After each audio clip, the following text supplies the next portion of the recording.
का साधना न्यूज के इस खास कार्यक्रम में बहुत बहुत स्वागत है। Thank you. जैसा कि आप सभी को पता है, हम आप सभी स्टूडेंट्स के लिए, पेरेंट्स के लिए एक खास कार्यक्रम लेके आए हैं। आपको टेलीविजन स्क्रीन पे कॉन्टेक्ट नंबर दिखाई दे रहा है, उस पे आप कॉल करके डायरेक्ट हमसे जुड़ सकते हैं और अपनी प्रश्न सर से पूछ सकते हैं। ये खास कार्यक्रम हम आपके लिए इसलिए लेके आते हैं क्योंकि परीक्षा की घड़ियां नजदीक हैं।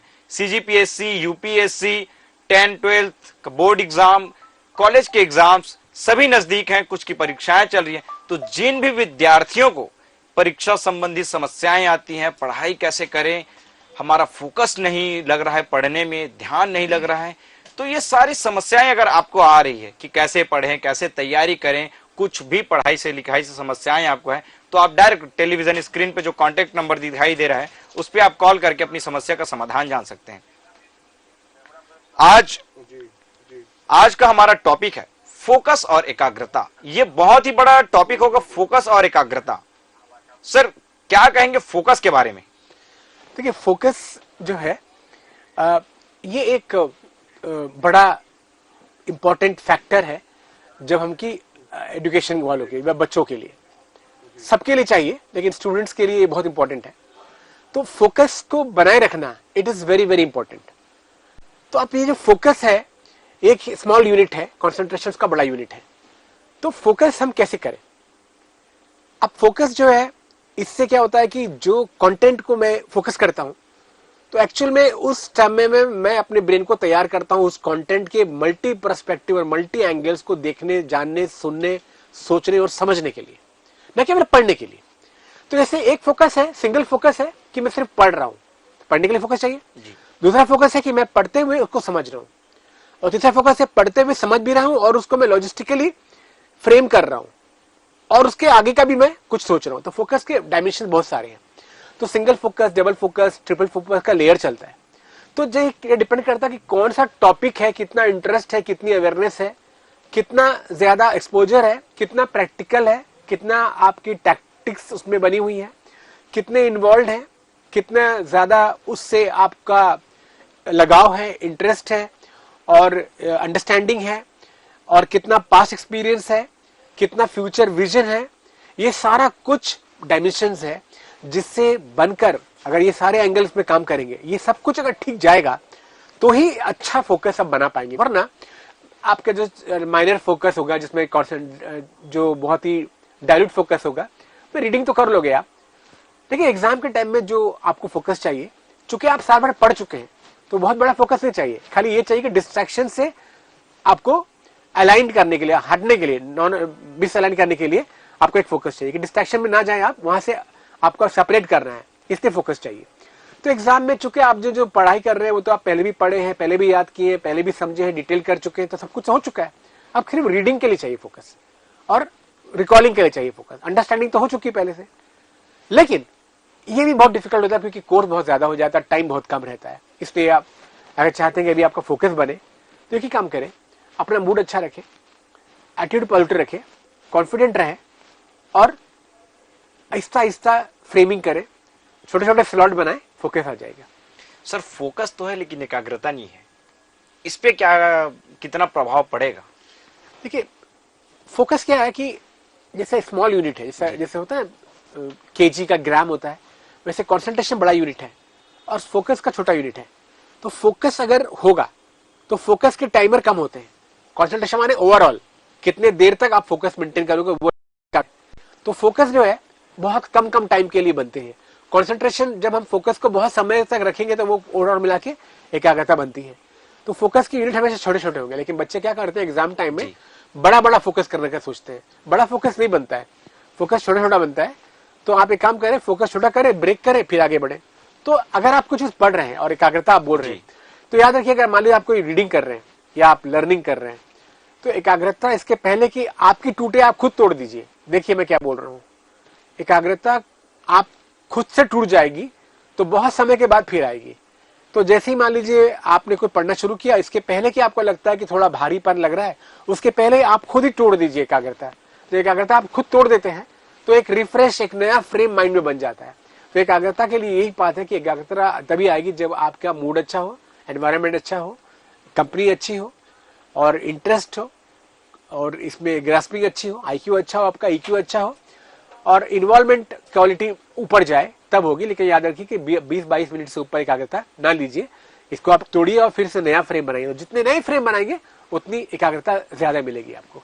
सर, एक विद्यार्थी ने मैसेज किया है, मैसेज के जरिए अपना प्रश्न पूछा है कि सर फोकस तो है, एकाग्रता भी है, लेकिन मेरा फोकस बार बार टूट जाता है, इस फोकस को मैं कैसे बनाए रखूं? अगर फोकस नेचुरली टूटता है, जैसे मान लो पढ़ रहा हूं और पढ़ते पढ़ते पढ़ते पढ़ते मेरा फोकस टूट गया, वही मैं बता रहा था आपको। तो अगर आपका फोकस ऑर्गेनिक वे में टूटा है तो काफी घंटे लग जाएंगे फिर से नया फोकस आने के लिए। मैं वही कह रहा हूं आपसे, बच्चों से, कि देखिए आपका फोकस टूटने से पहले आप फोकस तोड़ दीजिए। जैसे आपने बैठा पढ़ने और 12-13 मिनट हुआ, जहां आपको लगा इंटरेस्ट थोड़ा कम हो रहा है, आप उठ जाइए और एक ब्रेक लेके फिर वापस आ जाइए। तो फोकस जब आप तोड़ेंगे तो आप खुद बना पाएंगे, ठीक है। लेकिन फोकस खुद से ना टूट जाएगा तो बहुत घंटे लगेंगे वापस फोकस बनने में। सर, एक लड़की विद्यार्थी है, वो पूछ रही है कि सर मैं बहुत ज्यादा डिप्रेशन में रहती हूँ, तो इस कारण फोकस नहीं आ पाता है, और कभी फोकस आता है पढ़ाई में तो फिर वो डिप्रेशन के कारण मेरा फोकस जो है बार बार टूट जाता है। तो मैं फोकस कैसे बनाए रखूं और डिप्रेशन से क्या कुछ नुकसान है मुझे? Very good. डिप्रेशन क्या है? Depression actually the deep impression of any negative thinking, negative incident, negative event, है ना, नेगेटिव थॉट। तो डीप इंप्रेशन है ये जी। तो डिप्रेशन में क्या होता है कि आपके ब्रेन में एक, जैसे कि एक डब्बा है, उसमें कोई सामान रखा हुआ है तो हम एक सामान और नहीं रख पाएंगे, ठीक है ना। तो वैसे ही ये ब्रेन आपका एक डब्बा है, उसमें डिप्रेशन रखा हुआ है। तो जब डिप्रेशन भर गया आपका डब्बे में, तो आप पढ़ाई कहां पर रखोगे आप? क्योंकि ब्रेन एक बार में एक ही चीज को रिकॉर्ड करेगा। तो डिप्रेशन में क्या होता है कि आपका जो पूरा ब्रेन है, मस्तिष्क है, वो हाईजेक हो जाता है, वो इन्वॉल्व रहता है कहीं और किसी और चीज में। उसीलिए जब आप डिप्रेशन ब्रेन में आप चाहेंगे कि फोकस करें, पढ़ाई करें, तो आप रीडिंग नहीं कर पाएंगे। रीडिंग कर भी लेंगे तो आप अंडरस्टैंडिंग नहीं कर पाएंगे। अंडरस्टैंडिंग हो भी जा रहा है तो बहुत रिटेन नहीं कर पाएंगे, बहुत रिकॉलिंग नहीं कर पाएंगे। ये सब दिक्कतें आएंगी आपको। तो सबसे पहले जब भी आप पढ़ाई करते हैं तो अपने माइंड को न्यूट्रल करिए। न्यूट्रल माने ना डिप्रेशन ना इंप्रेशन, कोई चीज नहीं। अच्छी न्यूज भी आपके लिए खराब होगी। जैसे मान लीजिए कोई बच्चा डिप्रेशन में है तो ये भी पढ़ नहीं पाएगा। मान लीजिए कोई बच्चा अच्छे इंप्रेशन में, माने कि कोई गुड न्यूज है उसके पास, जैसे मान लीजिए वो बहुत अच्छा खेल लिया या उसकी लॉटरी लग गई, तो अब वो वाली अच्छी न्यूज भी इसके दिमाग में भरी हुई है, तो डब्बा खाली नहीं है फिर भी। तो नेगेटिव हो या पॉजिटिव, डिप्रेशन हो या कोई अच्छा न्यूज हो, उस पर भी वो भी एक तरह का फोकस बिगाड़ता है। तो गुड न्यूज या बैड न्यूज दोनों ही आपके फोकस को बिगाड़ते हैं। डिप्रेशन या गुड इंप्रेशन दोनों ही आपके फोकस को बिगाड़ते हैं। तो इसलिए जब भी आप पढ़ाई करते हैं तो आप उसको, ब्रेन को न्यूट्रल में लेके आइए। जैसे गाड़ी चलाते हैं तो हम गाड़ी जब न्यूट्रल में रखते हैं, फिर फर्स्ट गियर लगाते हैं, गाड़ी चला के आ जाते हैं, जब आपके घूमते हैं, रुकते हैं, तो हम फिर से गाड़ी को न्यूट्रल में कर देते हैं। तो ब्रेन को हमेशा जब स्टैंड करते हैं आप, तो न्यूट्रल में कर दीजिए। न्यूट्रल में आने के बाद ब्रेन एक फिर से रीस्टार्ट लेता है और फिर धीरे से आप आगे बढ़िए गियर लगाते हुए। तो इस तरह से फोकस और कंसंट्रेशन, डिप्रेशन जो है जो नुकसान पहुंचाता है। तो जब भी डिप्रेशन हो आपको, तो एक तो यह है कि आप अगर डिप्रेशन से निकलना की सोचिए, तो अपनी डॉक्टर की मदद लीजिए, किसी साइकेट्रिस्ट या साइकोलॉजिस्ट के पास जाइए और उससे मदद लीजिए। हम आपको मोटा मोटा ये बताएंगे कि अगर आपके लाइफ में कोई ऐसा बड़ा हादसा नहीं हुआ है तो डिप्रेशन जो है, बहुत बार बच्चे जो है एग्जाम टाइम जो डिप्रेशन, एग्जाम डिप्रेशन जो है वो एस्केप है एक्चुअल में, कि आप नहीं पढ़ना चाह रहे इसलिए आप डिप्रेशन की बात कर रहे हैं। आपको लगता है पढ़ना बहुत कठिन हो रहा है तो डिप्रेशन ले लो तो आसान हो जाएगा, नहीं पढ़ेंगे, हम बताएंगे डिप्रेशन का, हम पढ़ नहीं पा रहे। तो ये एक सिली एक्सक्यूज है, एक रास्ता है बच निकलने का, भागने का। ये एक भागने वाली प्रवृत्ति है, जबरदस्ती का डिप्रेशन है आपका। आपके माइंड में अगर आपकी लाइफ में कोई बड़ा हादसा हो गया तो अलग बात है, वो डिप्रेशन, तो आपको मनोवैज्ञानिक पर जाना चाहिए। लेकिन आपने पढ़ाई नहीं किया साल भर, ये कोई डिप्रेशन नहीं है। आप पढ़ाई नहीं किया तो पढ़ाई पढ़ना पड़ेगा ना, तो इसके लिए आपको स्लॉट बनाना पड़ेगा। तो अगर आप चाहते हैं कि पढ़ाई का डिप्रेशन है तो स्लॉट बनाइए, छोटे छोटे गोल बनाइए, छोटे छोटे गोल को अचीव करिए और डिप्रेशन दूर हो जाएगा। सर, छत्तीसगढ़ के अमरकंटक से एक सूर्यकांत जी का एक सवाल आया है। वो पूछ रहे हैं, मेरा 5 साल का बच्चा है, उसका फोकस मैं कैसे बना के रखूं पढ़ाई की तरफ? देखिए, छोटे बच्चों को फोकस बनाने में बहुत प्रॉब्लम होती है कि छोटे बच्चे ना फ्रीडम होते हैं, वो दुनिया में किसी चीज के पीछे नहीं दौड़ते हैं। जब आप बड़े होते हैं तो आपको लगता है कि पढ़ाई माने नौकरी, नौकरी माने पैसा, है ना, आप ये सब जोड़ते हैं। पैसा, बच्चा को पढ़ाई माने नौकरी नहीं होता है, लेकिन एक बड़े युवक के लिए पढ़ाई माने नौकरी होता है और नौकरी माने पैसा होता है। लेकिन बच्चे के लिए पढ़ाई माने नौकरी नहीं होता है, बच्चे को एंजॉय करना होता है, वो फ्रीडम होता है, वो एकदम डेमोक्रेटिक वे में थिंकिंग करता है। तो छोटे बच्चों का फोकस लाना बहुत डिफिकल्ट होता है। लेकिन याद रखिए, छोटे बच्चे का फोकस तभी आएगा जब उसको इंटरेस्ट लगेगा, उनको अच्छा लगेगा।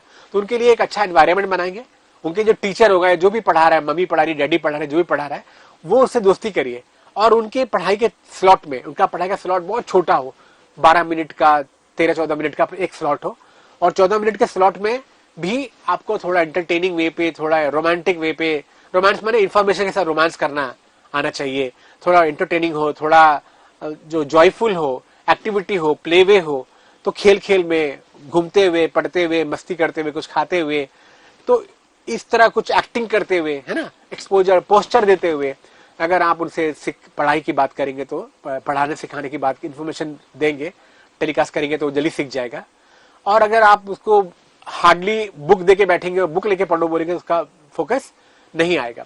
तो छोटे बच्चों के साथ इन्वॉल्व होना पड़ता है, एक्टिविटी बनानी पड़ती है, तो उनकी जो पढ़ाई लिखाई है उसको एक्टिविटी में कन्वर्ट करके फिर पढ़ाइए, तो देखिए बच्चा बेहतर कर लेगा। और छोटे बच्चों को ज्यादा फोकस की जरूरत नहीं है, और लाइए उनके मस्तिष्क में गलत प्रभाव पड़ेगा। अगर छोटे बच्चों को आप 2-2 घंटा पढ़ा रहे हैं, उसको वो डिप्रेशन में चला जाएगा, तो उसके हेल्थ के लिए अच्छा नहीं है, उसके माइंड के लिए अच्छा नहीं है, उसके क्रिएटिविटी के लिए अच्छा नहीं है, उसके डेवलपमेंट के लिए अच्छा नहीं है। और याद रखिए, अगर आप 2 घंटा पढ़ाने में सफल भी हो गए, लेकिन याद रखिए आप बहुत बड़ी गलती ये कर दी कि उस बच्चे के दिमाग में पढ़ाई बोरिंग आ गया, बोर्डम आ गया, पढ़ाई से भागेगा। आज छोटा बच्चा, इसलिए आप उसको डरा के धमका के बैठा सकते हैं, लेकिन कल जब बड़ा हो जाएगा तो पढ़ाई से बहुत दूर भाग जाएगा, इसलिए ऐसा मत करिए। सर, इसमें कहीं ना कहीं बच्चों के लिए जो खेल खेल में जो पढ़ाई होती है वो माध्यम ज्यादा कारगर साबित होगा छोटे बच्चों के लिए। बिल्कुल, तो प्ले वे मेथड होना चाहिए। और छोटे बच्चों को जो पढ़ाई का जो सिलेबस हमारा है वो भी बहुत गलत डिजाइन किया गया है। वहाँ भी हार्ड कोर इन्फॉर्मेशन आप पूछ रहे हैं छोटे बच्चों से। आप देखिए, एक बच्चा अगर 2-3 में है, तो जो इन्फॉर्मेशन आपको पढ़ा रहे उतने हार्ड वे में, हार्ड कोर वे में, जब वो कॉलेज में जाएगा तो आज इतनी दुनिया बदलती है, वो इन्फॉर्मेशन सब आउटडेट हो जाएगा। तो क्या काम आएगा इन्फॉर्मेशन उस समय, बताइए। आज से 14 साल के बाद वो आज से 12 साल 14 साल पहले जो इन्फॉर्मेशन हमारे पास थी वो सब आउटडेट हो गई, नहीं होगी ना। तो क्लास 2 के बच्चे को इन्फॉर्मेशन इतना इंपॉर्टेंट क्यों है, बताइए। एकदम इंपॉर्टेंट नहीं है।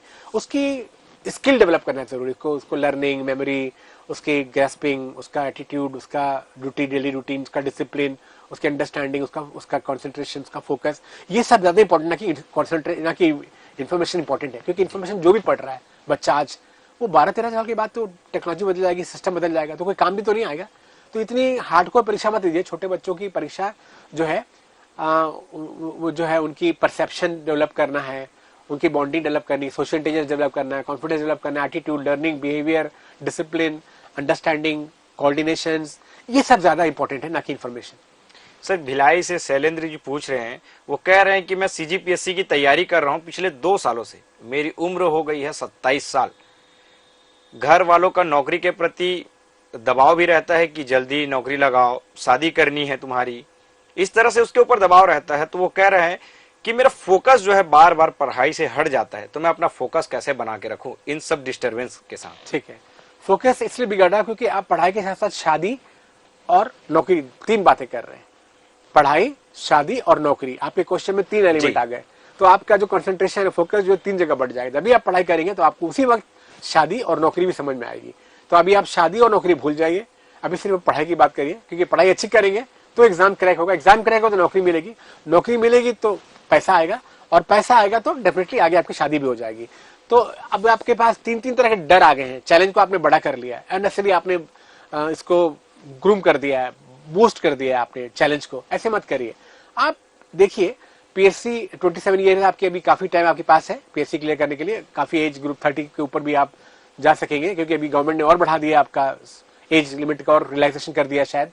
तो आपको मैं ये सजेस्ट करूंगा कि सबसे पहले जानिए कि अगर आपने 2 अटेम्प्ट पहले दे दिया है, तो 2 अटेम्प्ट में आपका ग्रोथ परसेंटेज कितना था। जैसे पहले अटेम्प्ट दिया था आपने, तो आप कितने मार्क्स लाए थे। मान लीजिए फर्स्ट अटेम्प्ट में आप लाए थे 40%, या आपको ओवरऑल जो आप कितने नंबर से चुके थे, मान लीजिए आप 100 नंबर से चुके थे, तो सेकंड अटेम्प्ट में आप कितने नंबर से चुके हैं। अगर आप सेकंड अटेम्प्ट और फर्स्ट अटेम्प्ट से सेकंड अटेम्प्ट में अगर आपको 13-14% का ग्रोथ नहीं हुआ है, तो फिर आप पीछे गए हैं, आगे नहीं बढ़े। आप 1 साल पढ़ लिए हैं, उसके बावजूद भी आप पीछे चले गए। तो इसलिए बहुत जरूरी है कि पीएससी एग्जाम को पहले आप जानिए कि इस एग्जाम के नेचर को समझिए कि ये एग्जाम किस तरह का है। इसमें गवर्नमेंट सरकार जो है, आप जो पीएससी बोर्ड है, वो आपसे क्या चाहती है, आपको क्या आपके नॉलेज के लेवल में चाहती है। तो उसको पहले जानिए, अच्छे से डिकोड करिए एग्जाम को। इसके बाद फिर कोडिंग बनाइए। पहले एग्जाम डिकोड करिए, फिर कोड करिए, इसके बाद पढ़ाई में ध्यान लगाइए। और क्योंकि ये क्लास 9-10 की पढ़ाई नहीं है, पीएससी की पढ़ाई है, वास्ट सिलेबस होगा, तो उसमें आपको अपने डेली रूटीन को और पढ़ाई कम से कम 12-14 घंटे एवरीडे आपको पढ़ना पड़ेगा, और उसके लिए फोकस चाहिए आपको 12-13 घंटा पढ़ने के लिए। तो उसके लिए तभी है जब आप एक कमिटमेंट और सिंसियरिटी लेंगे कि हाँ मुझे करना है, तभी आप कर पाएंगे।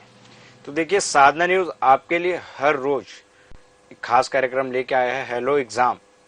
आप सभी के लिए जो हमारे जो मेहमान है, खास मेहमान सर सैयद फाजिल जी, ये जो है इंटरनेशनल गुरु जी हैं। ये भारत के अलावा अन्य देशों में, पाकिस्तान, नेपाल और भी जर्मनी, बहुत सारे देशों में वहां जाके वहां के बच्चों को, बड़े बड़े बच्चों को ट्रीटमेंट यानी कि पढ़ाई का मार्गदर्शन देके आए हैं।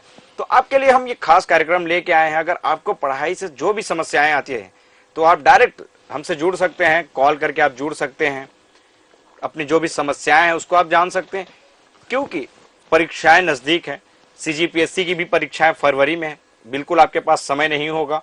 लेकिन अगर आप अपना 5 मिनट भी निकालते हैं और 5 मिनट में सर से समझ लेते हैं कि आपको क्या समस्याएं आ रही है, उसको कॉल करके जान सकते हैं, तो ये आपके लिए बहुत बड़ा कारगर साबित होगा। हो सकता है कि सर के टिप्स से आपकी परीक्षाओं के बच्चों को उनके बोर्ड्स में मार्क्स अच्छे मिल जाए।